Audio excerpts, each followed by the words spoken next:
to learn free throws. I'm 45 years old, so I'm well past the 25 and under mark. I'm going to make errors. I'm going to make a lot of errors. If I go into learning free throws knowing that errors are the gate to plasticity, well, then I feel a little bit better. But I still have to aim for the rim of the basket or the net, basically, showing how little I know about basketball. I think I know the general things about basketball. Ball's a net, a basketball. So I go to the free throw line and I'll throw. How long should I go? Well, until I'm hitting the point of frustration. And at that point, continuing probably for anywhere from 10 to 100 more trials should be my limit, right? That should be my limit if I want to improve some specific aspect of the motor behavior. And so the question then is, what should I be paying attention to? What should I be focusing on? Well, obviously trying to get the ball into the basket. But the beauty of motor learning is that the circuits for auditory and visual and motor more or less teach themselves. I don't necessarily have to be paying attention to, exactly what, the contact of my fingers with the ball or some random feature like whether or not I'm bending my knees or not. The key is to try a number of different parameters until I start to approximate the behavior that I want to get a little bit better, and then trying to get consistent about that. Many of you involved in sports learning will say, oh, well, that's obvious, it's just incremental learning. But the key thing is in those errors. By isolating the errors and making a number of errors in a particular aspect of the motor movement, it signals to the brain that it's plastic. And if I leave that episode of going and trying to learn how to shoot free throws, my brain is still plastic. Plasticity is a state of the brain and nervous system. It's not just geared toward the specific thing I'm trying to learn.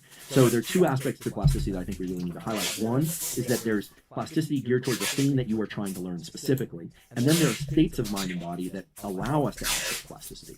Now, toward the end of this episode, I'm going to spell out specific protocols in a little more detail. That free throw example might not correlate with what you want to learn. Actually, I don't have a huge desire to learn free throws. I've more or less given up on basketball, and free throws in particular. But I think that it's important to understand that motor movements are the most straightforward way to access states of plasticity, and that can be for sake of learning the motor movement or for sake of accessing plasticity mechanisms. One very important aspect to plasticity, getting plasticity as an adult, is not just smaller increments, meaning shorter bouts. So I give an example of, another 100 free throws or something, but going out there and just getting my 10,000 free throws all at once, or packing as much as I can into one episode, is not going to be as efficient for me as shorter bouts of intense learning as an adult, because the error signals are not as well defined. To my nervous system, it's not going to know what needs to change. And so this is really the key element of incremental learning, is that you're trying to signal to the nervous system at least one component that needs to change. The nervous system needs to know what the error is. Now, when I shoot free throws, Lord knows there are a lot of different kinds of errors that happen. Probably the way I'm bending my knees, the arc of the ball, the way I'm organizing my shoulders, probably where my eyes are, lots of things. So which ones to focus on? And that's what I said before. The beauty of the motor system is I don't have to worry about all of that. I just need to get the reps a number of times, and the nervous system will figure out how far off my motor commands are at the level of these maps that I described earlier, how far those deviate from the desired behavior, getting the ball into the basket, and it will start making adjustments. But as I make adjustments, or as my nervous system makes adjustments for me, the key thing is to not start adding a variety of new errors, because then it gets confused. And so this is why short learning bouts are absolutely essential. So let's say it's for learning an instrument as an adult. Probably anywhere from 7 minutes to 30 minutes is going to, provided that you're fully attending, you're very focused, is going to be a pretty significant stimulus to inspire plasticity in the nervous system. Now, there is one way to get a lot of plasticity all at once as an adult. There is that kind of holy grail thing of, getting massive plasticity as you would when you were a young person, but as an adult. And the Knudsen lab revealed this by setting a very serious contingency on the learning. What they did was they had a situation where subjects had to find food that was displaced in their visual world, again, by putting prisms, and they had to find the food, and the food made a noise. There was a noise set to kind of the location of the food through an array of speakers. Basically, what they found was that if people have to adjust their visual world in order to get food, the plasticity would eventually occur, but it was very slow as an adult. It was very, very slow. Unless they actually had to hunt that food. They actually, in order to eat at all, they needed plasticity. And then what happened was remarkable. What they observed is that the plasticity as an adult can be as dramatic, as robust as it is in a young person or in a young animal subject, provided that there's a serious incentive for the plasticity to occur. And this is absolutely important to understand, which is that how badly we need or want the plasticity determines how fast that plasticity will arrive. which is incredible because the brain is just neurons and soup of chemicals. So but this means that the importance of something, how important something is to us, actually gates the rate of plasticity and the magnitude of plasticity. And this is why just passively going through most things, going through the motions, as we say, or just getting our reps in, quote unquote, is not sufficient to get the nervous system to change. This study, a beautiful study, published in the Journal of Neuroscience, shows that if we actually have to accomplish something in order to eat or in order to get our ration of income, we will reshape our nervous system very, very quickly. So the nervous system has a capacity, to change at a tremendous rate to an enormous degree at any stage of life, provided it's important enough that happens. And I think some of you might be saying, well, duh, that's obvious. If it's really crucial, then of course it's going to change faster. But it didn't have to be that way. And for most people who are trying to learn how to learn faster or learn better, they probably, in most cases, they are hitting a limit because the need to change is not crucial enough. And I think there are a number of places where this has important relevance in the, people who are battling addiction. For instance, I will be the first to say that, I sympathize with the fact that addictions have a biological component. There's clearly cases where people struggle tremendously to change their behavior, and the nervous system, in some cases, is so disrupted by whatever substance they've been abusing or behavior that they've been engaging in that it's that much harder for them to change. But we've also seen incredible examples where when people have to change from an internal standpoint, from their own belief and desire to change, that massive change is possible. And so I think that the studies that Knudsen did showing that incremental learning can create a huge degree of plasticity in adult, as well as when the contingency is very high, meaning we need to eat or we need to make an income or we need to do something that's vitally important for us, that plasticity can happen in these enormous leaps, just like they can in adolescence and young adulthood. That points to the fact that it has to be a neurochemical system. There has to be an underlying mechanism, right? This wasn't a case of sticking a wire into the brain or taking a particular drug. All the chemicals that we're about to talk about are released from drugstores, if you will, chemical stores that already reside in all of our brains. And the key is how to tap into those stores. And so we're going to next talk about what are the specific behaviors that liberate particular categories of chemicals that allow us to make the most of incremental learning and that set the stage for plasticity that is similar enough or mimics these high contingency states, like the need to get food, or really create a sense of internal urgency, chemical urgency, if you will. If you've heard previous episodes of this podcast, you may have heard me talk about ultradian rhythms, which are these 90-minute rhythms that break up our 24-hour day.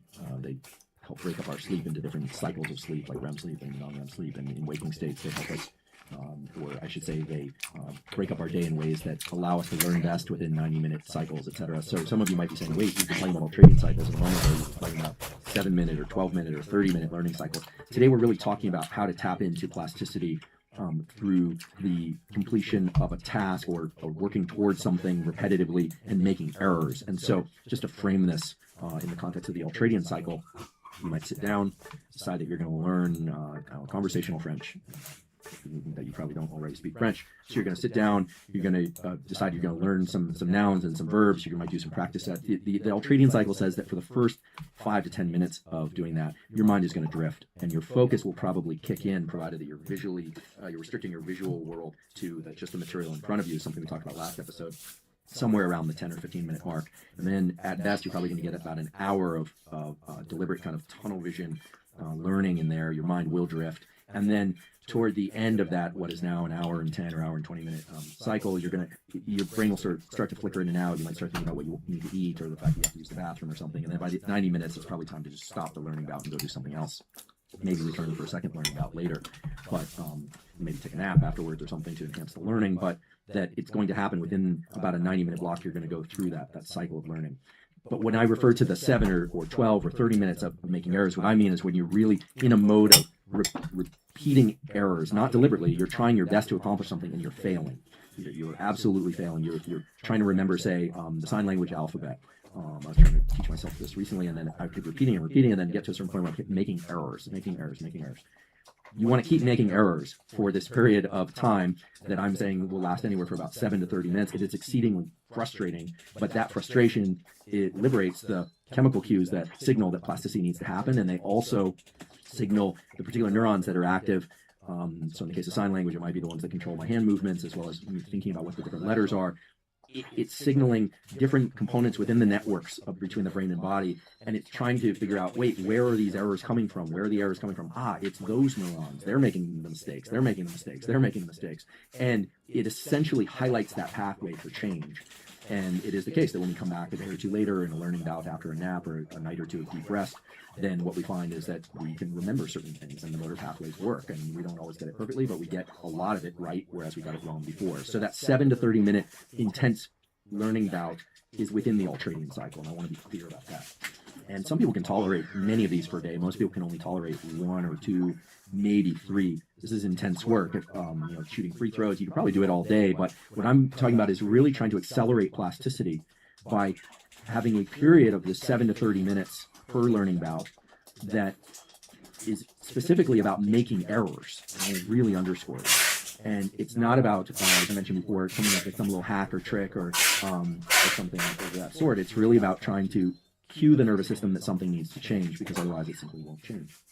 Now, there's another aspect to learning, I think it's only fair to mention, which is that we can all learn very easily when there's something very bad happens to us. And I don't wish this on anyone, but it is the case that if something really terrible happens, that we will have a lifetime memory for that event. There are processes that allow us to uncouple the emotional load of that, and we can talk about some of those a few episodes back, the episode on dreams, trauma, and hallucinations, and we're going to return to trauma release, PTSD, and some of those other themes in the future episode.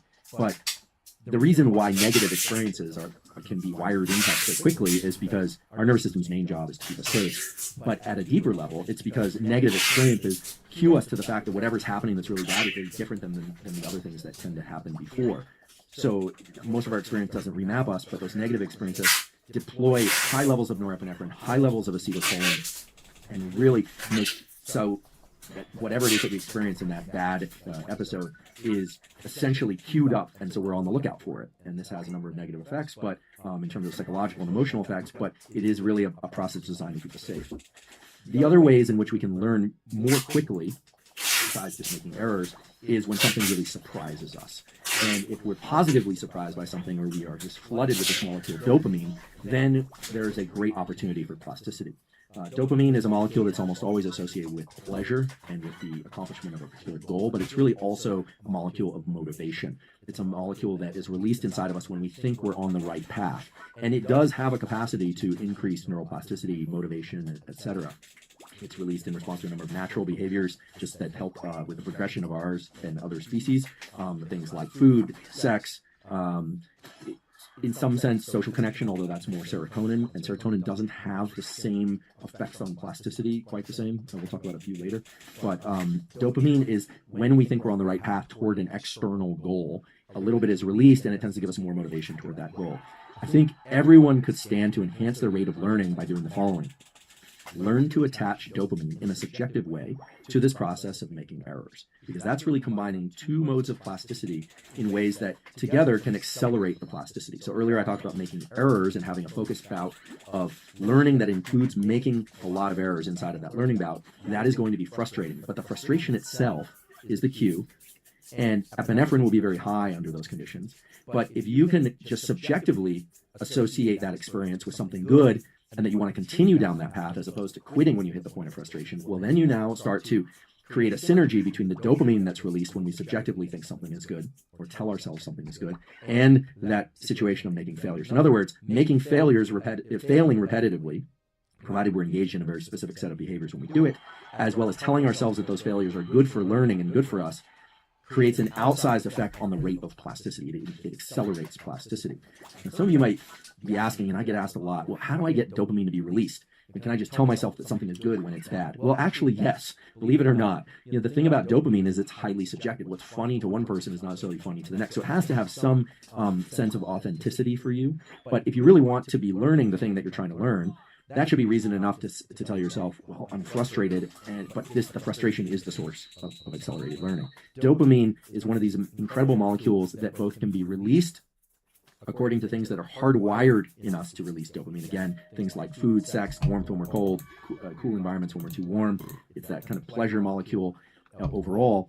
But it's also highly subjective what releases dopamine in one person versus the next. So everyone releases dopamine in response to those very basic kind of behaviors and activities, but dopamine is also released according to what we subjectively believe is good for us. And that's what's so powerful about it. In fact, a book that I highly recommend if you want to read more about dopamine, the book that frankly I wish I had written, it's such a wonderful book, it's called The Molecule of More, and it really talks about dopamine not just as a molecule associated with reward, but a molecule associated with motivation and pursuit, and just how subjectively controlled dopamine can be. So make lots of errors.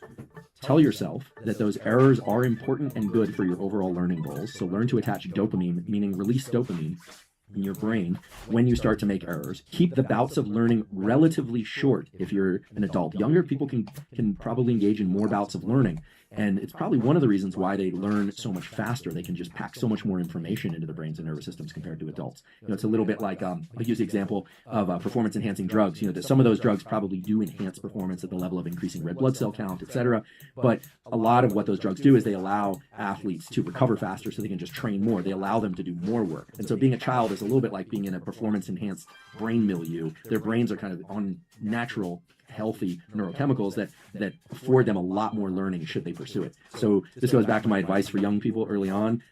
If you're young, what should you do? Learn as much as you can about as many things as you possibly can. And I suggest specializing in something. I guess I'm not in a position to give anyone direct advice, but I would say hopefully by about age 30, hopefully younger, you have some sense of what excites you, and try and get really good at that thing, provided it serves the world better. But that's all I'll say in terms of parenting advice. It's not my place, but maybe sometime I'll have an episode completely devoted to sort of youth and learning in youth. But once you're attaching dopamine to this process of making errors, then I start getting lots of questions that really are the right questions, which are, how often should I do this? And when should I be doing this? And at what time? Well, I've talked a little bit about this in previous episodes, but as long as we're now kind of into the nitty-gritty of tools and application, each of us have some natural times throughout the day when we are going to be much better at tolerating these errors and much more focused on what it is that we're trying to do. Last episode was about focus, but chances are that you can't focus as well at 4 p.m. as you can at 10 a.m. It differs for everybody depending on when you're sleeping and your kind of natural chemistry and rhythms, but find the time or times of day when you naturally have the highest mental acuity, and that's really when you want to engage in these learning bouts. And then get to the point where you're making errors, and then keep making errors for 7 to 30 minutes. Just keep making those errors and drill through it, and you're almost seeking frustration. And if you can find some pleasure in the frustration, yes, that is a state that exists. You have created the optimal neurochemical milieu for learning that thing. But then here's the beauty of it. You also created the optimal milieu for learning other things afterward. If you leave that bout of, I give the example of free throws, or maybe it's playing tennis, or maybe it's some other skill, and you sit down to read a book, your brain is in a heightened state to learn and retain the information, because those chemicals don't get released and then it's shut down. You're creating a whole milieu and environment of these chemicals. And the tale of how long these chemicals stay sloshing around your brain has too many factors for me to put a hard number on it, and transporters and enzymes and all sorts of things. But at least for an hour or so, I would say, you're going to be in a state of heightened learning and the ability to learn, not just the motor patterns, but cognitive information, language information. Maybe you go to therapy right after that and you work on something in a very deliberate way that you're trying to work on. Maybe you don't go to therapy, maybe you do something else that's important to you. Again, there's just a variety of examples I could give. There are a number of things that allow us to powerfully access these states of error that are kind of surprising, but also kind of fun. And these aren't gimmicks. These tap into these basic mechanisms of plasticity. And the 3 that I'd like to talk about next are balance, meaning the vestibular system, as well as the 2 sides of what I call limbic friction or autonomic arousal. And if none of that makes sense, I'm going to put a fine point on each one of those and what it is and why it works for opening up neuroplasticity. Let's talk about limbic friction. Now, limbic friction is not a term you're going to find in the textbooks. So if any of my colleagues are listening, I want to repeat, limbic friction, I realize it's not something you're going to find in any of the textbooks. But it is an important principle that captures a lot of information that is in textbooks, both neurobiology and psychology, and it has some really important implications. Limbic friction is my attempt to give a name to something that is more nuanced and mechanistic than stress. Because typically when we hear about stress, we think of heart rate, heartbeat going too fast, breathing too fast, sweating, and not being in a state that we want. We're too alert and we want to be more calm. And indeed, that's one condition in which we have limbic friction, meaning our limbic system is taking control of a number of different aspects of our autonomic or automatic biology. And we are struggling to control that through what we call top-down mechanisms. We're trying to calm down in order to reduce that level of arousal. We're all familiar with this. It's called the stress response. However, there's another aspect of stress that's just as important, which is when we're tired and we're fatigued and we need to engage, we need to be more alert than we are. And so what I call limbic friction is really designed to describe the fact that when our autonomic nervous system isn't where we want it, meaning we're trying to be more alert or we're trying to be less alert, both of those feel stressful to people. So the other way to put it is that the word stress is not a very good word to describe what most people experience as stressful, because they can either be too tired or being too alert. Now, why am I bringing this up in the discussion about neuroplasticity? This is not a discussion about stress. At some point, we will talk about stress and tools to deal with stress. The reason I'm bringing this up is that in order to access neuroplasticity, you need these components of focus. You need the component of attaching subjective reward. You need to make errors, all this stuff. And a lot of people find it difficult to just get into the overall state to access those things. So now there's a series of gates that people are having a hard time accessing. They're too tired and they can't focus, for instance. Well, here's the beauty of it. If you are too alert, meaning you're too anxious, and you want to calm down in order to learn better, there are things that you can do. The two that I've spoken about previously on various podcasts, and I'll just review them really quickly, are the double inhale exhale, so inhaling twice through the nose and exhaling once through the mouth. This is not some yogic trick or some hack. This is what's called a physiological sigh. It offloads carbon dioxide from the lungs. It has a number of different effects. These were described in textbooks dating back to the 30s, and a number of laboratories have explored neural circuitry underlying these so-called physiological sighs. That will calm you down faster than anything else that I'm aware of. The other thing is starting to remove your tunnel vision. When you use tunnel vision, you're very focused. That epinephrine is released by dilating your Great. So now you can start to move up and down this level of autonomic arousal.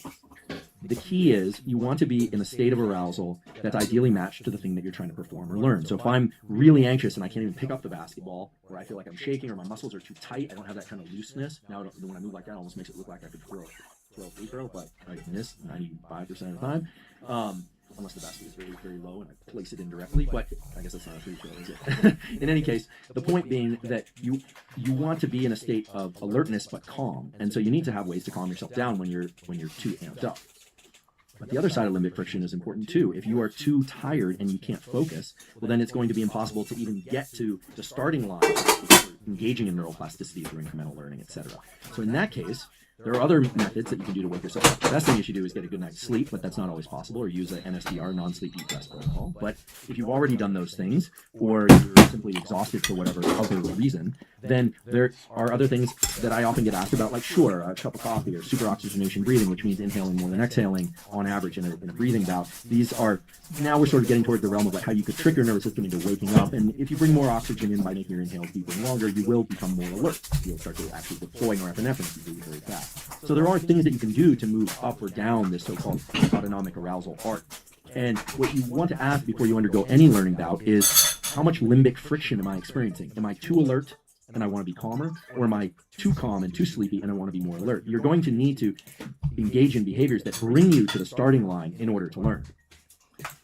There are other things that you can do in order to then learn better and faster besides incremental learning, and those center on the vestibular system. And this may come as a surprise to some people, but probably not as a surprise to some of you whose professions or whose recreation involves a lot of motor activity and sort of what we call high dimensional skill activity, not just running or cycling or very linear activities like weightlifting, but things that involve inversions and a lot of lateral movement, actual sports, jumping, diving, rolling, these kinds of things, gymnastics type stuff.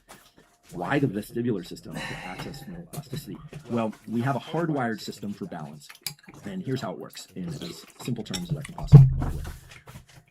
As we move through space, or even if we're stationary, there are really three main planes of movement. Now, I realize some people are just listening to this, so I'm going to do this for both the folks that are just listening and for those of you that are watching on video. So there are three main modes of movement, and it turns out that your brain doesn't really know where your body is except through that proprioceptive feedback. The main way it knows is through three planes of movement that we call pitch, which is like nodding. So if I nod like this, that's pitch. Then there's yaw, which is side to side, which is like shaking my head no. And then there's roll from side to side, like when a puppy looks at you like that kind of thing. Okay, so pitch, yaw, and roll. And the pilots out there will know exactly what I'm talking about. The brain knows the orientation and position of your body relative to gravity, depending on whether or not your brain is, and your head actually is engaging more in pitch, yaw, or roll, or some combination. Because if I lean down like so, or like so, it's a combination of pitch, yaw, and roll. Like, what is going on here? Well, we have these little things in our inner ear called the semicircular canals. Just like our eyes have two main functions, one is to see objects in space, and the other is to set our circadian clocks through subconscious mechanisms. Our ears have two main roles. One is to hear, right, to perceive sound waves. We're taking sound waves for perception, so-called hearing. And the other is balance, a vestibular function. So sitting in our ears are these semicircular canals, and they're these little tubes where these little stones, they're actually little bits of calcium, roll back and forth like little marbles. And we roll this way, they roll this way. When we pitch, we go from side to side. There's some that sit flat like this, and they go like marbles inside of a loop. And then we have roll. There's some that are kind of at 45 degrees to those, and it's kind of pitch, yaw, and roll. Okay, great. That sends signals to the rest of our brain and body that tell us how to compensate for shifts relative to gravity. Okay, I thought we were talking about plasticity, but this is where it gets really, really cool. Errors in vestibular motor sensory experience, meaning when we are off balance and we have to compensate by looking at, thinking about, or responding to the world differently, cause an area of our brain called the cerebellum. It actually means mini brain. It looks like a little mini brain stuff, like tucked below our cortex in the back. Cause the cerebellum to signal some of these deeper brain centers that release dopamine, norepinephrine, and acetylcholine. And that's because these circuits in the inner ear, etc., and the cerebellum, they were designed to recalibrate our motor movements when our relationship to gravity changes, something fundamental to survival. We can't afford to be falling down all the time or missing things that we grab for, or running in the wrong direction when something is pursuing us. These are hardwired circuits that tap right into these chemical pathways. And those chemical pathways are the gates to plasticity. So I really want to spell this out clearly because I've given a lot of information today. The first thing is, how are you arriving to the learning bout? You need to make sure your level of autonomic arousal is correct. The ideal state is going to be clear, calm, and focused, maybe a little bit more on the arousal level, like heightened arousal. So understand limbic friction, understand that you can be too tired, in which case you're going to need to get yourself more alert, or you can be too alert and you're going to need to get yourself calmer. That gets you to the starting line. When you're at the starting line, then you're going to go into a learning bout, and that's when you want to start making these errors, okay? But what I'm saying is there's a layer in between where if you are interested in using motor patterns as a way to open up plasticity for all kinds of learning, not just motor learning, disrupting your vestibular motor relationship, meaning, and I'll tell you how to do that in a moment, can deploy or release neurochemicals in the brain that place you into a state that makes you much better at learning and makes making errors much more pleasurable. You're much more willing to do that. Now, some of you are probably saying flow state, flow state. Okay, I have friends that work on flow states and who are involved in flow states and trying to figure out what they are. I have great respect for those people, so I want to tip my hat to them. Very important work. But again, flow is an expression of what you already know how to do. It's not how you learn, it's how you express what you've already learned. So I want to be really clear about that. It's been kind of presented as this super state or highly desirable state, but it's that we can all reach for. That's the wrong rung to reach for until you already know how to do the things that I'm describing, in my opinion. So the vestibular system, if you can engage the vestibular system and create some errors within the vestibular motor operations that you're carrying out, you create a neurochemical state that then makes you very, very good at learning very quickly, regardless of age. So what would this look like? Does this mean just doing inversions? Well, does this mean doing yoga? Maybe. Does this mean taking corners faster on your road bike? Does this mean, let's say you always swim freestyle or breaststroke? Does this mean swimming, backstroke or butterfly? It depends. It depends, however, on a very, very easy to understand parameter, which is how regularly you perform a particular motor behavior and how novel a behavior is. So the more novel that a behavior is in terms of your relationship to gravity, the more it will open up the opportunity for plasticity. Have you ever seen somebody who just jumped out of a plane for the first time, with a parachute? I don't even want to think about if you've just seen somebody who jumped out of a plane for the first time without a parachute, I just hope the plane was on the ground. But if you've seen somebody after that, they are in this incredible state because their body and brain are flooded with all these neurochemicals because it's very novel to them. However, I've got friends from communities that have done thousands upon thousands, maybe tens of thousands of jumps, and they're always alert and aware, but it becomes pretty regular for them, and that's the point. And they're not in this kind of buzzed out, excited state afterwards because it's routine for them. So the key is to bring novelty to the vestibular motor experience, the vestibular motor commands that you're performing. And how do you do that? Well, it's all about your orientation relative to gravity. Now, I wouldn't want anyone to place themselves at risk. So if you can't do handstands, don't try and do them freestanding and whatever. If you're good at handstands, guess how much plasticity doing the handstands for half an hour is going to create for you? Zero. Zero. Your body is fully comfortable walking on your hands. I see these people walking on your hands, being upside down, being inverted. You know, your Cirque du Soleil performers, they're very comfortable there. And there's zero learning, zero plasticity because the failures and errors and the relationship to gravity are very typical for that individual. Now, what this means is that if we're going to use motor practices to open up plasticity for learning not just those practices, but maybe some cognitive skills or other things in the period that follows, we need to create a sense of novelty relative to gravity. And that means being either in a new position or slightly unstable. Believe it or not, I don't want anyone injuring themselves, but the sensation of falling or close to falling signals the cerebellum to signal the deep brain centers that release these neurochemicals that something is very different and we need to correct this. The team 打得太差了。 Earlier I was talking about high contingencies for learning, and you definitely don't want to make it a kind of like either survive this or die kind of experience. I confess I occasionally look at these parkour videos on YouTube, and believe it or not, a lot of those people have died. The ones that do these like ridiculous things of hanging off of buildings and things. I am not suggesting you do that. Please don't do that. What I'm talking about is finding safe ways to explore the sensory motor vestibular space, as we call it, the relationship between those things. So that could be through yoga. If you're terrible at yoga, there's more opportunity for you to learn than somebody who's very skilled at yoga, for instance, or gymnastics, or handstands, or on your road bike. This is unfortunately what, I don't want to name brands, but stationary bikes where they give you the visual experience of moving through space, but you're not actually moving through physical space. There's no vestibular feedback. It's all visual, right? You're stationary on the bike, right? So unless you're hanging off the bike in your living room, like almost to the point you're tipping the bike, you're not getting the actual vestibular motor sensory mismatch. That mismatch is the signal that deploys dopamine, epinephrine, and these other things. I don't care how excited or how much fun the ride was or how much music you're playing that you love. It's not the same situation as being out of your normal relationship to the gravitational pull.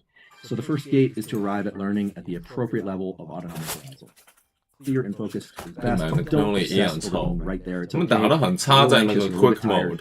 Then you want to make errors. We talked about that. And this vestibular motor sensory relationship is absolutely key if you want to get heightened or accelerated plasticity. And we talked about another feature. 会让人家感觉很 frustrated， 因为如果4个人打还可以，然后3个人打太差就不行。因为我其实有去算他那个数据，他就是他在国外，他那个一般的 Pokemon Attacker 跟 Speedster， 他的 HP 才6000。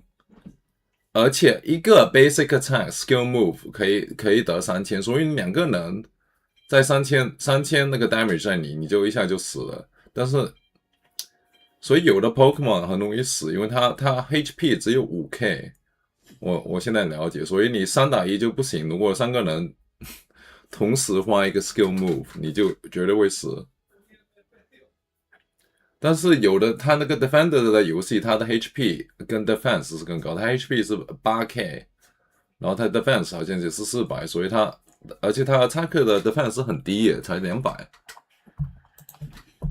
我有看，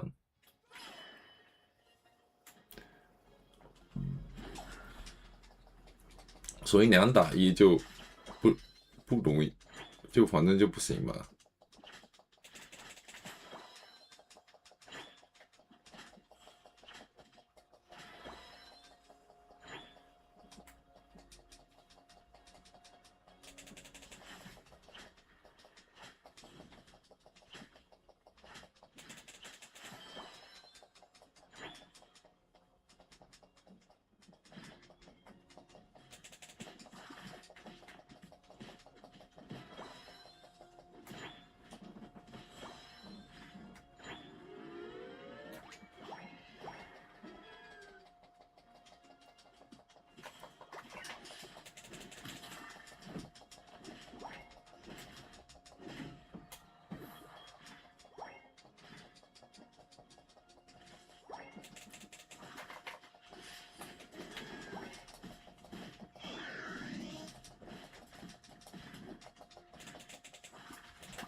打得特别差，这个有的，就是你需要你 team 打强，但是他打得特别差。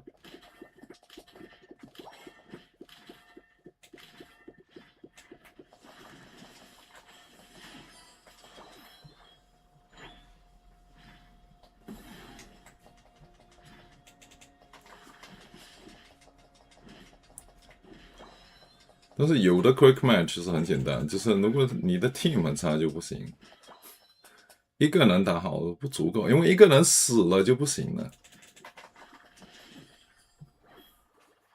反正插克就很容易死，插克打2下就死了，2打1就1下就死了，因为他 HP 才5K。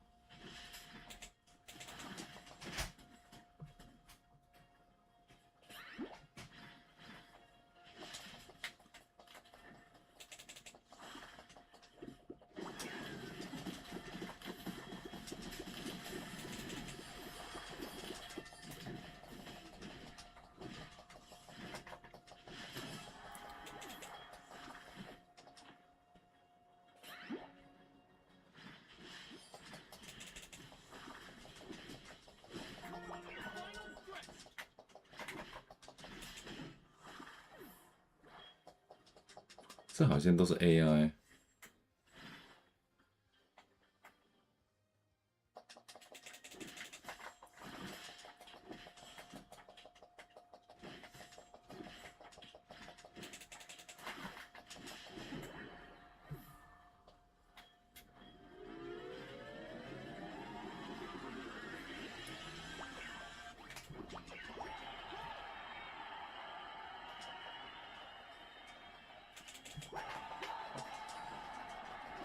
就2打1就不行，因为他一般的 Pokemon HP 太低了。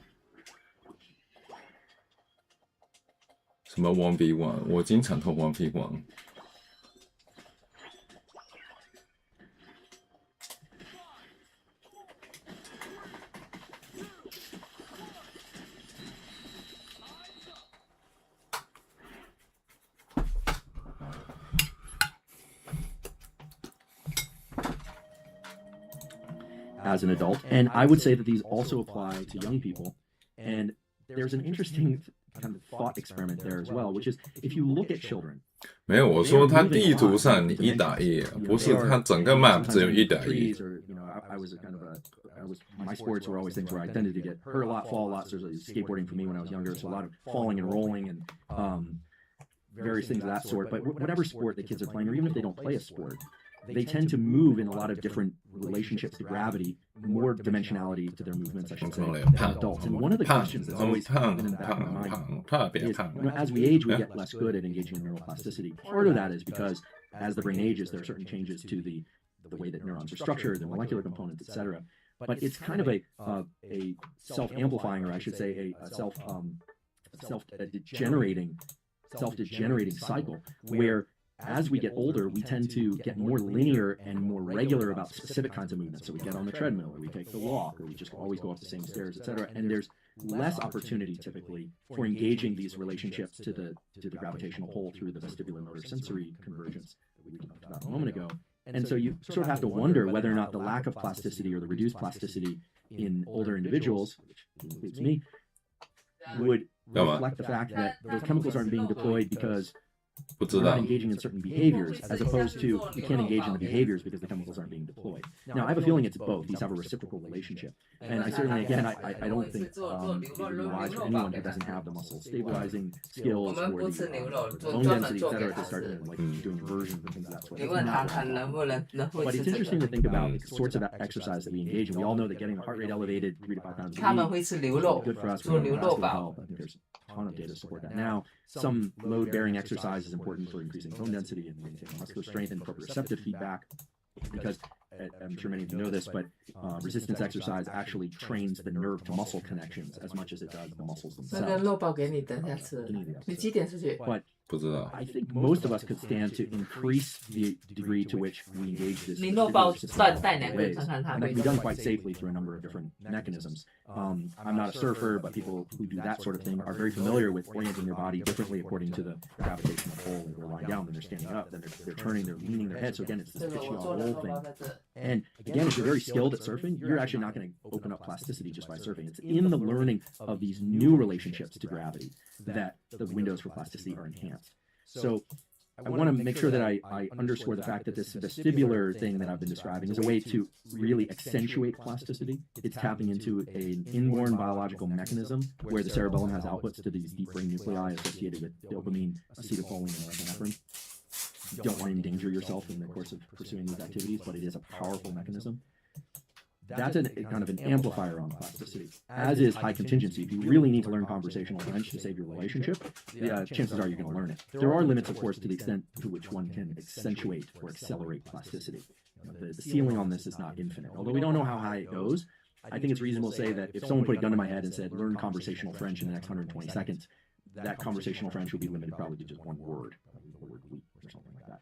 Because I can't stuff in all the knowledge all at once. And I think that's the dream of brain-machine interface, that one will be able to download a chip into their hippocampus or cortex or some other brain structure that would allow them to download conversational French. And someday we may get to that. That capability that comes out. Right now, it does not exist. Nor is there a specific pill or chemical that will allow you to download more information more quickly. This is the issue around nootropics I talked about before. There are things that can increase focus, mainly things that increase acetylcholine and transmission through the nicotine system, things that can increase dopamine, things like L-tyrosine. Again, I'm not recommending these. You need to heed the warnings on those bottles, but they will increase these neurochemicals. And there are, of course, things that will increase epinephrine, things like caffeine. Or 很肥，很胖，很丑。 I'm, again, not suggesting people take any of these things. In fact, today I focus almost exclusively on behavioral tools and ways of structuring learning bouts that will allow you to access more plasticity regardless of age. And they center around things that I'm sure if you look around you, you'll see evidence for, oh, incremental learning is powerful, or, oh, the vestibular system can open up opportunities for plasticity. I'm sure the yogi... 我打 Machamp， 我很少打 Machamp， 我很少打 Machamp， 打 Machamp， 你有没有试过 Machamp？Machamp 其实我小时候挺喜欢。我试试，我没有试过在 Battle 里面。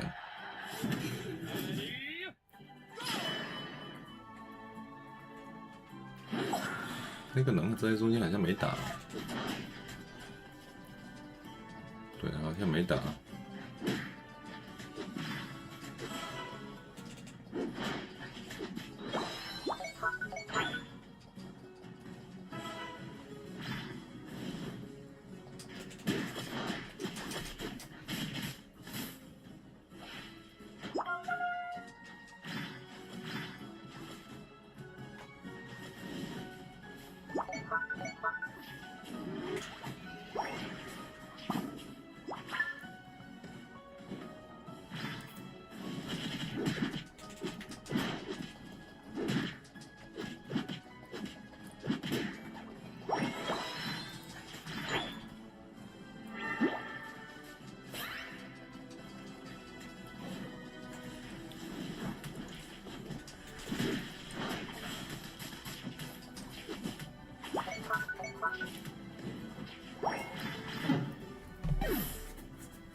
干什么？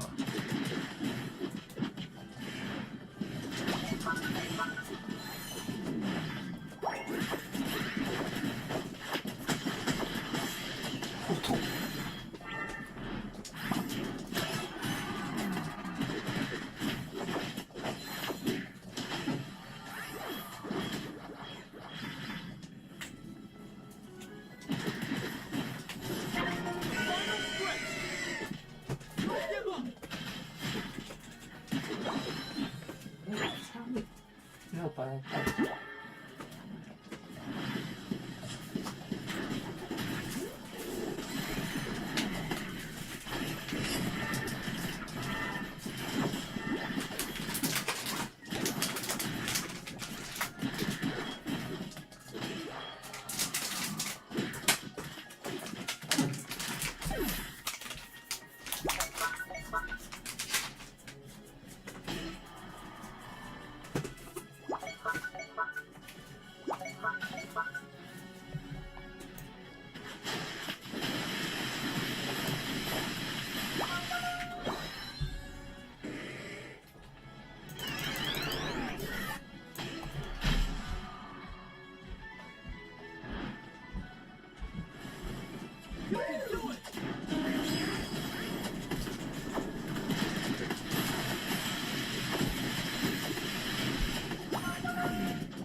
Wow.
Well, I want to be clear. I never said anyone should do inversions. I said that the vestibular system is a valuable portal into some of these neurochemical states that favor plasticity. But